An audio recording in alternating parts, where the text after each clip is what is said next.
ஜீ தமிழில் ஒளிபரப்பாகிற வீரா சீரியல் எல்லோருக்குமே ரொம்ப ரொம்ப ஃபேவரட். ஆனால் இப்போ ரசிகர்கள் கொஞ்சம் அப்செட்டாக தான் இருக்காங்க. காரணம் என்ன அப்படின்னு வந்து கேட்டிங்கன்னா, இந்த வீரா சீரியல் ஜீ தெலுங்கில் அஃபிஷியலாக ரீமேக் ஆகுது.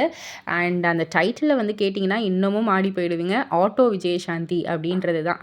டைட்டிலை கூட விடுங்கங்க. இதில் கேஸ்டிங்காக யாரை வந்து போட்டிருக்காங்க அப்படின்னு வந்து கேட்டிங்கன்னா, விஜய் தொலைக்காட்சியில் மகாநதி சீரியலில் விஜய் கதாபாத்திரத்தில் நடிக்கிற சுவாமிநாதன் அவர்களை தான் வந்து மெயின் லீடாக வந்து போட்டிருக்காங்க. ஸோ அவங்களுக்கு ஜோடியாக வந்து ஆரம்பத்தில் வந்து வெண்ணிலான்னு வந்து பிரியங்காவை சொல்லிட்டு இருந்தாங்க காற்றுக்கென்ன வெள்ளி சீரியல் மூலயமா. ஆனால் இப்போ மகாநதி சீரியல் நடித்ததுக்கப்புறம் விஜய்னா காவேரி தான் அப்படின்ற மாதிரி தான் சொல்லிட்டு இருக்காங்க. அதாவது நம்ம சுவாமிநாதனுக்கு பேர்னா லக்ஷ்மி பிரியா தான் அப்படின்ற மாதிரி தான் எல்லாரும் சொல்லிட்டு இருக்காங்க. பட் ஆனால் இந்த சீரியலில் ஆக்ட்ரஸ் வர்ஷினி அவர்கள் தான் வந்து மெயின் லீடாக பேர் பண்ணுறாங்க. ஸோ சுவாமிநாதனுக்கும் வர்ஷினிக்கும் கனெக்ட் ஆகுமா, அவ்வளோ பேர் வந்து சூட் ஆகுமா அப்படின்ற மாதிரிலாம் ரசிகர்கள் வந்து கொஞ்சம் நிறைய கருத்துக்களை பரிமாறிக்கிட்டு இருக்காங்க. ஸோ இதை பற்றி நீங்கள் என்ன நினைக்கிறீங்க? உங்களுடைய கருத்து என்ன அப்படின்றத கீழே உள்ள கமெண்ட் பாக்ஸில் குறிப்பிட்டு சொல்லுங்கள்.